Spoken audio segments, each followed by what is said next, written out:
नमस्कार। देश प्रदेश में आपका स्वागत है। मैं हूं रमा त्यागी। टीजी न्यूज के इस खास शो देश प्रदेश में हम आपके लिए लाते हैं राजनीति, मनोरंजन, सांस्कृतिक और खेल जगत से जुड़ी उन खबरों को जिनका सरोकार होता है राज्यों से। तो पूरब से पश्चिम तक, उत्तर से दक्षिण तक, यानी अगले आधे घंटे में देश के हर कोने की खबर पहुंचाएंगे आप तक। लेकिन नजर सबसे पहले सुर्खियों पर। प्रधानमंत्री नरेंद्र मोदी ने प्रगति समीक्षा बैठक में 2022 तक सबको घर देने की प्रतिबद्धता जताई। पीएम ने आयुष्मान भारत और सुगम्य भारत अभियान की प्रगति की समीक्षा की। प्रधानमंत्री ने राज्यों से जल संरक्षण की दिशा में अधिकतम प्रयास करने को कहा।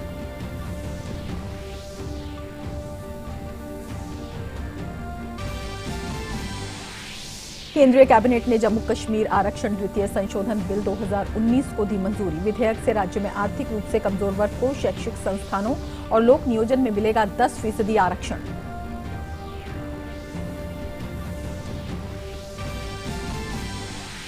उच्चतम न्यायालय में बढ़ेगी न्यायाधीशों की संख्या। कैबिनेट ने मुख्य न्यायाधीश के अलावा जजों की संख्या 30 से बढ़ाकर 33 करने पर लगाई मोहर। किसानों को भी बड़ी राहत। खाद सब्सिडी के लिए 23,000 करोड़ रुपए की मंजूरी। चिटफंड अमेंडमेंट बिल 2019 को भी मिली हरी झंडी।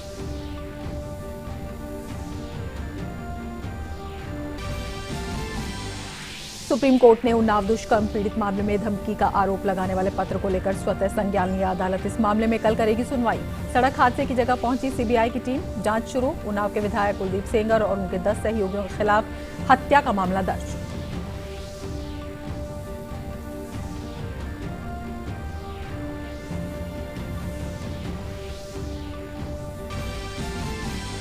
और अंतर्राज्यीय नदी जल विवाद संशोधन विधेयक 2019 लोकसभा में पारित। जल शक्ति मंत्री गजेंद्र सिंह शेखावत ने कहा, विधेयक के जरिए राज्यों के बीच जल बंटवारे संबंधी विवादों के निपटारे के लिए एक स्थायी अधिकरण बनाने का किया गया है प्रावधान।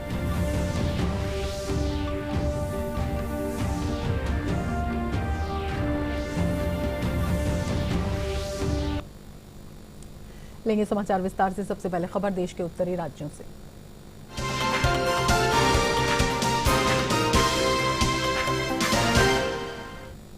प्रधानमंत्री नरेंद्र मोदी के दूसरे कार्यकाल की आज पहली प्रगति समीक्षा बैठक हुई। प्रधानमंत्री ने इस बैठक में विभिन्न विभागों में चल रहे कार्यों का जायजा लिया।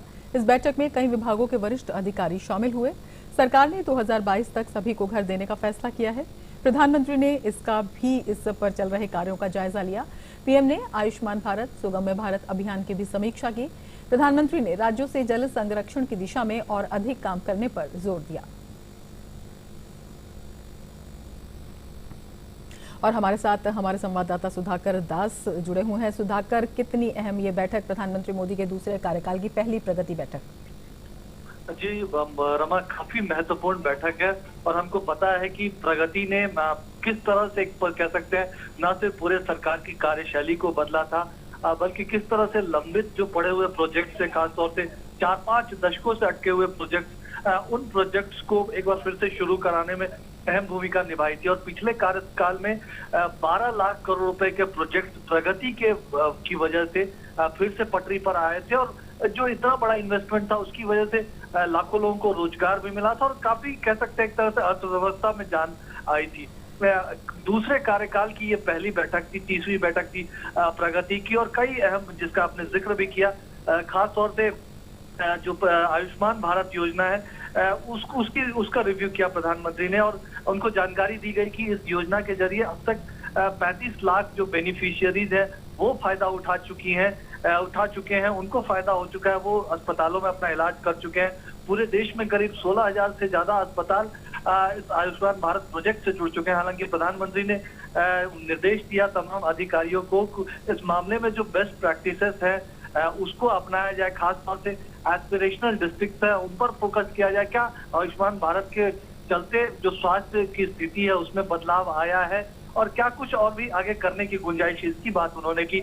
हाउसिंग फॉर ऑल जो सबको घर देने का उनका सपना है साल 2022 तक, उसकी बात प्रधानमंत्री ने की। उस कार्यक्रम की जो खासतौर से शहरी इलाकों में चल रहे हैं उसकी उन्होंने समीक्षा की, उसकी प्रगति का जायजा लिया और उसमें जो कह सकते हैं कि शिकायत निवारण का तंत्र है वो तंत्र कैसे काम कर रहा है उसकी प्रधानमंत्री ने समीक्षा की। साथ ही साथ जो डिपार्टमेंट ऑफ फाइनेंशियल सर्विसेज है उसका जो शिकायत निवारण का तंत्र है उसकी प्रधानमंत्री की तरफ से समीक्षा की गई। तो आज की बैठक में दिव्यांगों को लेकर भी काफी बात हुई। जो सुगम्य भारत योजना है, खासतौर से ये कहा गया कि टेक्नोलॉजी के जरिए मतलब इंटरनेट और तमाम जरियों से दिव्यांगों से सीधे पूछा जाए कि जो सार्वजनिक स्थल है वहाँ दिव्यांगों के लिए जो सुविधाएं वो पर्याप्त है या नहीं है तो किस तरह से उसमें एक कह सकते हैं कि पॉजिटिव आउटकम में बदला जा सकता है, किस तरह की सुविधाएं और बढ़ाने की जरूरत है, उस पर बहुत ज्यादा फोकस था। और आपको पता है रमा कि प्रधानमंत्री मोदी दूसरे कार्यकाल में लगातार जल संरक्षण की बात को आगे बढ़ा रहे हैं, चाहे वो नीति आयोग की बैठक हो, मन की बात हो। आज प्रगति की बैठक में भी उन्होंने कहा कि राज्यों से बहुत ज्यादा जुड़ा जाए, राज्यों से बात की जाए कि अभी क्योंकि मानसून का सीजन चल रहा है, जो मौसम चल रहा है, इसमें जो जल संरक्षण को लेकर राज्यों के भीतर बहुत ज्यादा काम होने की जरूरत है। तो ये तमाम चीजें आई हैं और काफी ये पूरा कह सकते हैं एक तरह से फिर से इस मंच को प्रधानमंत्री ने दूसरे कार्यकाल में भी महत्वपूर्ण बनाया है। और खासतौर से जिन आज योजनाओं की, जिन कार्यक्रमों की समीक्षा हुई वो भी काफी अहम रहे हैं। रमा, बिल्कुल, जिस तरह से आपने आवास योजना की बात की या फिर जो आयुष्मान भारत है, इसकी तरह की और अन्य कई योजनाओं की जो बेहद महत्वपूर्ण मिशन मोड में जो कार्यक्रम चलाए गए उनकी समीक्षा की बात की, कितना महत्वपूर्ण हो जाता है सुधाकर जब इन योजनाओं का क्रियान्वयन करना होता है, ये समीक्षा बैठक कितनी महत्वपूर्ण हो जाती है कि समय पर। क्योंकि देखिए एक ये ऐसा प्लेटफॉर्म है कि ऐसा मंच है जहां पर ना सिर्फ केंद्र के अधिकारी बल्कि राज्यों के अधिकारी और जो खासतौर से जो तमाम पक्ष होते हैं, जो चिट्ठी पत्री या ईमेल इस तरह के जरिए से लगातार वो संवाद सालों साल चलता रहता है, एक दूसरे को ठीक से समझ नहीं पाते हैं विभाग, इन तमाम विभागों को वो टेक्नोलॉजी के जरिए, वीडियो कॉन्फ्रेंसिंग के जरिए तमाम जरियों से आमने सामने बिठाते हैं और कह सकते हैं कि एक ऑन द स्पॉट रेजोल्यूशन एक तरह का इन तमाम मुद्दों का होता है। और इसकी वजह से कई 4-5 दशक से अटकी हुई परियोजनाएं शुरू हुई। आप देखिए कि 12 लाख करोड़ का जी सुधाकर, मतलब एक बहुत जी बड़ा सुधाकर, इन्वेस्टमेंट है। बिल्कुल सुधाकर, शुक्रिया पूरी जानकारी के लिए सुधाकर, बेहद महत्वपूर्ण। बिल्कुल, और सीधे आपको गाम्बिया ले चलते हैं जहां पर राष्ट्रपति रामनाथ कोविंद डेलीगेशन लेवल बैठक के बाद थोड़ी देर पहले उन्होंने अपना संबोधन दिया। Just over 2 years. To further our bilateral agenda, today we signed a memorandum of understanding on cooperation in the field of traditional systems of medicine and homeopathy. As two ancient societies, both our countries have much to offer to the world from the fields of Ayurveda and other forms of traditional health practices. We received the instrument of ratification of the International Solar Alliance Framework Agreement from the Gambia.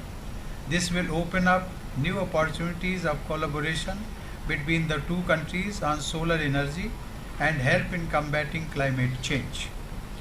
To take it forward, we are keen to implement a grant-based solar project in selected villages in the Gambia.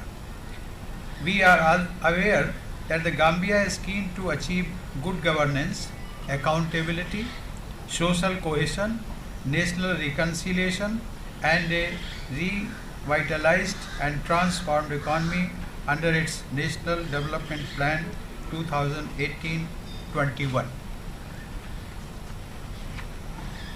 I am pleased to inform you that during our discussions, we have identified specific areas of cooperation. We have decided to extend assistance of $500,000 in support of skill development and cottage industry projects. We also agreed to offer training in the fields of judiciary, police, administration and technical expertise as per the request and in line with the priorities of the Gambian side. On global issues, I thank President Barrow for supporting India's candidature in various international and fora and for our permanent membership of the UN Security Council. We also agreed to work in close coordination at the United Nations to strengthen the global fight against terrorism. I also conveyed my deep appreciation for the support given by the Gambian government to the Indian community in the country. President Barrow acknowledged the positive role played by them for the progress and prosperity of the Gambia. India remains committed to partner the Gambia in its progress and prosperity. We look forward to our continued friendship and ever-growing partnership based on mutual trust and confidence. I have invited President Barrow to pay a visit to India. I once again thank him for his warm and gracious hospitality. Jarangin Jeff. Thank you. Thank you, Your Excellency. And now for तो आप देख रहे थे प्रसारण कुछ देर पहले जब राष्ट्रपति रामनाथ कोविंद ने गाम्बिया में जो डेलीगेशन लेवल टॉक्स हैं उसके बाद वहां अपना संबोधन दिया और जानकारी दी कि किस तरह से विभिन्न क्षेत्रों में जो परस्पर सहयोग के मंच हैं वो तलाशे गए हैं। इसके अलावा जो समसामयिक चीज़ें हैं उस पर किस तरह से सहयोग किया जाएगा और किस तरह से भारत जो है प्रतिबद्ध है वहाँ पर सहयोग की दिशा में आगे बढ़ने के लिए, और तमाम जो विश्वास की बात है और जो सहयोग की बात है उसको आगे बढ़ाने को लेकर किस तरह से रास्ते निकाले गए हैं, इनकी सभी की जानकारी राष्ट्रपति रामनाथ कोविंद ने दी। और उन्होंने ये भी कहा कि वहाँ पर राष्ट्रपति को उन्होंने भारत आने का न्योता भी दिया है। आगे बढ़ते हैं। केंद्रीय मंत्रिमंडल की आज दिल्ली में बैठक हुई जिसमें कई महत्वपूर्ण निर्णय लिए गए। बैठक के बाद सूचना प्रसारण मंत्री प्रकाश जावड़ेकर ने मंत्रिमंडल के फैसलों की जानकारी दी। मंत्रिमंडल ने जम्मू कश्मीर आरक्षण दूसरा संशोधन विधेयक 2019 को मंजूरी दी है, जिससे जम्मू कश्मीर में मौजूदा संस्थानों के साथ साथ शैक्षणिक संस्थानों और सार्वजनिक रोजगार में आर्थिक रूप से कमजोर वर्गों के लिए 10% तक आरक्षण के लाभ को बढ़ाने का मार्ग प्रशस्त किया जाएगा। जो देश में सामाजिक न्याय की जो बड़ी पहल की थी पिछले साल ही कि आर्थिक आधार पर 10% आरक्षण नौकरी में और शिक्षा में मिलेगा, यही अब जम्मू कश्मीर को भी लागू करने का निर्णय किया है। केंद्रीय कैबिनेट ने फैसला किया है कि सुप्रीम कोर्ट में अब 30 की जगह 33 जज होंगे। कैबिनेट ने यह फैसला किया कि सुप्रीम कोर्ट के अभी तक 30 जज होते थे, अब 33 होंगे। 10% उसमें बढ़ोतरी हो रही है। ये बहुत महत्वपूर्ण है क्योंकि 33 अभी आपने देखा है कि हमने लगभग बेंच इज फुल, और जो 3 अभी जज आएंगे उनकी भी नियुक्ति समय पर होगी, और इसलिए जल्दी न्याय मिले लोगों को और कोर्ट में मसले लंबित ना रहे, इस दिशा में ये महत्वपूर्ण फैसला है। केंद्रीय मंत्रिमंडल ने किसानों को दी जाने वाली खाद्य सब्सिडी में बढ़ोतरी की है। सल्फर में जो पहले सब्सिडी 277 रुपए होती थी 100 किलो में, वो अब 350 तक बढ़ाई है। तो सल्फर की खाद की बढ़ाई है। नाइट्रोजन की 1800 है, पोटैश फास्फोरस की 1500 है 100 किलो में, और ये जो पोटैश है उसका लगभग 1100 रुपए है। ये सब मिलके 22,875 करोड़ इतनी ये सब्सिडी किसानों के लिए दी जाएगी। ये महत्वपूर्ण फैसला लिया है। चिटफंड बिल को मंत्रिमंडल ने मंजूरी दी। इससे रेगुलेट करने के लिए विधेयक लाया जाएगा और संसदीय समिति की कई सिफारिशों को इसमें शामिल किया गया है। To have a regulated registered business of chit fund, the new bill will be there, and the suggestions like of standing committee which made that fraternity fund also can be used instead of cheat fund, or ROSCA, rotating savings and credit association, that word also can be used. So all that has found place in the bill. Supreme court ने Unnao rape पीड़ित परिवार की ओर से CJI को लिखे खत का संज्ञान लिया। यह खत 12 जुलाई को लिखा गया था। सुप्रीम कोर्ट के चीफ जस्टिस सहित इलाहाबाद हाई कोर्ट के चीफ जस्टिस, यूपी के चीफ सेक्रेटरी, यूपी के डीजीपी सहित कई अधिकारियों को भेजा गया था ये पत्र में आरोपियों पर पीड़ित परिवार को धमकाने के आरोप लगाए गए हैं। कोर्ट कल मामले की सुनवाई करेगा। सीजेआई ने रजिस्ट्रार से भी रिपोर्ट तलब की है कि आखिर खत को उनके सामने पेश करने में देरी क्यों हुई। उत्तर प्रदेश सरकार को भी पीड़ित लड़की की हालत को लेकर जवाब देना है। कल कोर्ट में एक्सीडेंट का शिकार हुई रेप पीड़ित को लेकर रिपोर्ट भी पेश की जाएगी। पीड़ित के परिवार ने बताया है कि कैसे आरोपी विधायक कुलदीप सिंह सेंगर के लोगों की ओर से उन्हें केस वापस लेने के लिए धमकाया जा रहा है। उत्तर प्रदेश भाजपा अध्यक्ष स्वतंत्र देव सिंह ने उन्नाव रेप केस में बड़ा बयान दिया है। उन्होंने कहा कि आरोपी विधायक कुलदीप सिंह सेंगर को पार्टी से सस्पेंड किया गया था और वे सस्पेंड ही रहेंगे। मामले में सीबीआई जांच जारी है। स्वतंत्र देव सिंह ने कहा कि सरकार पूरी तरह से पीड़िता के और उसके परिवार के साथ खड़ी है। उसका सरकारी खर्च पर उचित इलाज चल रहा है। पार्टी की तरफ से पहले से हमारी माननीय आदरणीय महेंद्र पांडे जी हमारे निवर्तमान अध्यक्ष है, मेरी बात हुई है और पहले से निलंबित हैं और निलंबित हैं। लोकसभा में अंतर्राज्यीय नदी जल विवाद संशोधन विधेयक 2019 पारित हो गया है। केंद्रीय जल शक्ति मंत्री गजेंद्र सिंह शेखावत ने कहा कि केंद्र सरकार ने नेशनल वाटर इंफॉर्मेटिक सेंटर बनाया है, जिसमें सभी राज्यों का डेटा रखा जाएगा।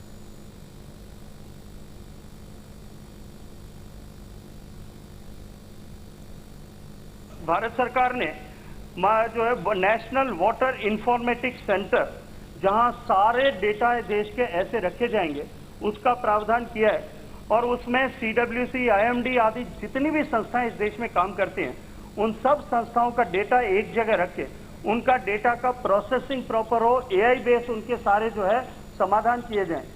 हमने देश भर के सारे जल संसाधनों को एक के डेटा जितना है, चाहे वो रिवर बेसिन में जो पानी है या भूगर्भ में जो पानी है, उन सब विषयों को एक साथ जो है डेटा अवेलेबल कराने के दृष्टिकोण से एक प्लेटफॉर्म कल ही हमने लॉन्च किया है। लोकसभा से मोटरयान संशोधन विधेयक पारित हो चुका है। आज इस अहम बिल पर उच्च सदन यानी राज्यसभा में चर्चा हो रही है। मोटरयान संशोधन विधेयक 2019 पर चर्चा के दौरान केंद्रीय परिवहन मंत्री नितिन गडकरी ने कहा कि इससे परिवहन की गुणवत्ता में सुधार होगा।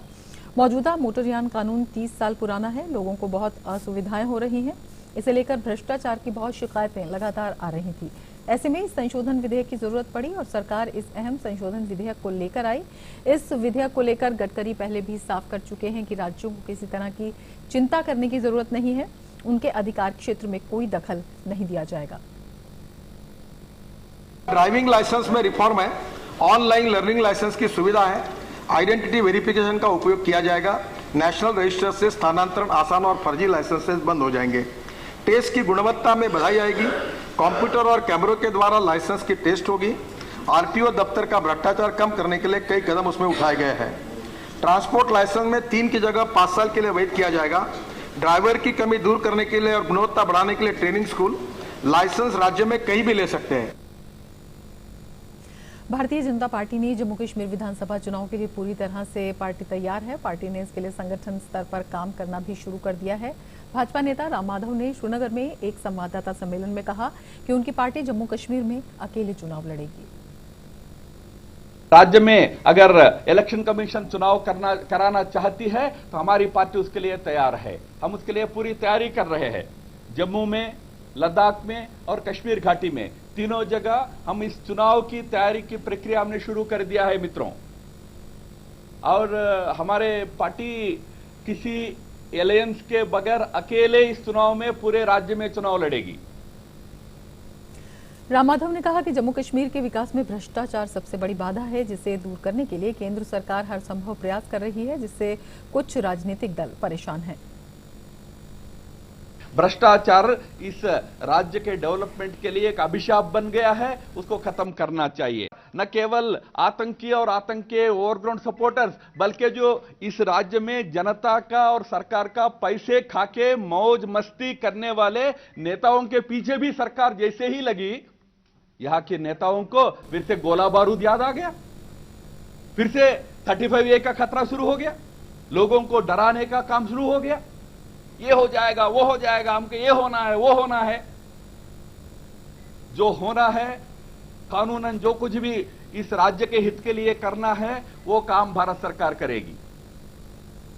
कांग्रेस पार्टी से इस्तीफा दे चुके पूर्व राज्यसभा सदस्य संजय सिंह आज भारतीय जनता पार्टी में शामिल हो गए। दिल्ली स्थित भाजपा के राष्ट्रीय मुख्यालय पर पार्टी के कार्यकारी अध्यक्ष JP नड्डा ने संजय सिंह और उनकी पत्नी अमिता सिंह को पार्टी की प्राथमिक सदस्यता दिलाई। 2007 में भी विधायक रही हैं। हम उनका भारतीय जनता पार्टी में स्वागत कर रहे हैं। श्री भूपेंद्र यादव जी। राजनीति हमारा कोई पेशा नहीं है, लेकिन ये मात्र मजबूत जरिया है जिसके माध्यम से हम लोग एक समाज की सेवा का अरमान लेकर के निकले हैं राजनीति में। मुझे भरोसा है कि आने वाले समय में हम इस मजबूत पार्टी के लिए, इस मजबूत विचारों के लिए सबका साथ, सबका विकास और सबका विश्वास, हर व्यक्ति को, हर नर नारी को एक अच्छे उनके सपने को साकार करने के लिए, महान भारत बनाने में हम लोग भी अपना थोड़ा योगदान कर सकेंगे। 3 तलाक से जुड़ा विधेयक कल राज्यसभा से पारित हो चुका है। लोकसभा में ये विधेयक पहले ही पारित हो गया था। अब बस इंतजार है तो राष्ट्रपति के हस्ताक्षर का, जिसके बाद ये कानून बन जाएगा। 3 तलाक का बिल पास होने पर देश भर की मुस्लिम महिलाएं जश्न मना रही हैं। दिल्ली में आयोजित कार्यक्रम के दौरान महिलाओं ने पीएम मोदी की तारीफ की और उन्होंने कहा कि केंद्र सरकार ने उन्हें अधिकार दिलाने के साथ सशक्त बनाया है। कार्यक्रम को सूचना प्रसारण मंत्री प्रकाश जावड़ेकर ने संबोधित किया। पूरे देश भर से मोदी जी को बधाई आ रही है, क्योंकि समाज की एक कुरीति दूर कर रहे हैं और विपक्ष की जो नकारा राजनीति थी वो हार गई है और देश में बदलाव की लहर चल रही है। यही आज का मतलब है। और 3 तलाक का बिल जैसे ही राज्यसभा से पास हुआ, वैसे ही देश भर की मुस्लिम महिलाओं ने जश्न मनाना शुरू कर दिया। उनसे बात की हमारे संवाददाता शहला निगार ने। महिला विवाह अधिकार संरक्षण विधेयक 2019 लोकसभा और फिर राज्यसभा से भी पास हो गया है और अब ये राष्ट्रपति के पास जाएगा और राष्ट्रपति की मोहर लगने के बाद ये कानून की शक्ल ले लेगा। मुस्लिम महिलाओं में इसे लेकर गजब का उत्साह है, गजब की खुशी है, क्योंकि मुस्लिम महिलाओं ने एक लंबी जद्दोजहद लड़ी है, लंबी लड़ाई लड़ी है इस बिल को पास करवाने को लेकर। आइए जानते हैं क्या कहना है ओखला की महिलाओं का, क्या सोचती हैं वो इस बिल के पास होने को लेकर। बहुत बहुत स्वागत है आपका डीडी न्यूज में। क्या सोचती हैं, कैसा लग रहा है ये बिल अब पास हो गया और अब कुछ ही दिनों में ये कानून की शक्ल ले लेगा? ये बहुत अच्छा हुआ है और हम इससे खुश हैं। एक बार तलाक देने से पहले सोचेगा वो। क्या सोचती हैं आप इस विधेयक के पास होने के बाद? अच्छा है जो विधेयक पास हुआ है, ये अच्छा है। जो चीज़ इस्लाम में थी ही नहीं, आज उसके खिलाफ मोदी जी कोई रूल लाए हैं तो हम इसका खुले दिल से स्वागत करते हैं। ये अच्छा है, उनके लिए बहुत अच्छा है जो ये सब झेल रही थी, जो पीड़ित हैं, जिनको बिना किसी वजह के तलाक दे दी गई, जिनको बिना किसी अपराध के तलाक दे दी गई और उनको बहुत झेलना पड़ा। अब ऐसा कम से कम नहीं हो पाएगा। ये अच्छा है, ये होना चाहिए था। लेकिन मेरी इसके साथ में, इस खुशी के साथ में एक थोड़ा सा डर भी है जिसको मैं आपके सामने इजहार करना चाहूँगी। मैं हाथ जोड़ के अपनी तमाम देश की तमाम मुस्लिम महिलाओं से ये रिक्वेस्ट करूँगी कि प्लीज़ ये आपको जो एक पावर दी गई है आप उसका गलत इस्तेमाल ना करें। किसी औरत को कोई इस तरह छोड़ नहीं सकता है कि जब 3 तलाक दी और कोई भी किसी को छोड़ सकता है। ये तो अब औरत अपनी पर बात ये है कि बहुत सी औरतें ऐसी भी हैं कि अब इस आड़ के पीछे इन लोग ये सोचेंगी मैं कुछ भी करूं पर मुझे कोई छोड़ नहीं सकता है। पर उन औरतों से ये गुजारिश है कि इसके पीछे कुछ ऐसा गलत काम ना करें जो वो कुछ भी करे और आदमी मजबूर हो के उन्हें कोई छोड़ नहीं सकता है।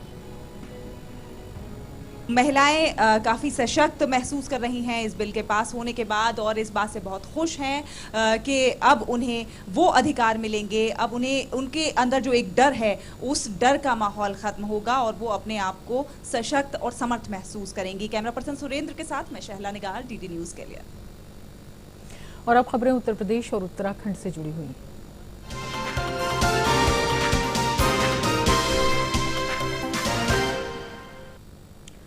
सपा सांसद आजम खान के विधायक बेटे अब्दुल्ला को उत्तर प्रदेश पुलिस ने आज हिरासत में लिया। रामपुर में मोहम्मद अली जौहर विश्वविद्यालय में जिला प्रशासन की छापेमारी की कार्रवाई में रुकावट डालने के आरोप में उन्हें हिरासत में लिया गया। जौहर विश्वविद्यालय में कल शुरू हुई छापेमारी की कार्रवाई आज भी जारी है। कल पुस्तकालय से 2500 से ज्यादा चोरी की गई दुर्लभ किताबें बरामद हुई थी। ये कार्रवाई एक शिकायत के आधार पर की जा रही है। जुबैन ने आरोप लगाया था कि उनके मदरसे से करीब 9000 किताबें चोरी करके उन्हें जौहर विश्वविद्यालय की लाइब्रेरी में रख लिया गया है। रामपुर से सपा सांसद आजम खान जौहर विश्वविद्यालय के संस्थापक और चांसलर हैं। और इसके साथ ही इस बुलेटिन में फिलहाल इतना ही। नमस्कार।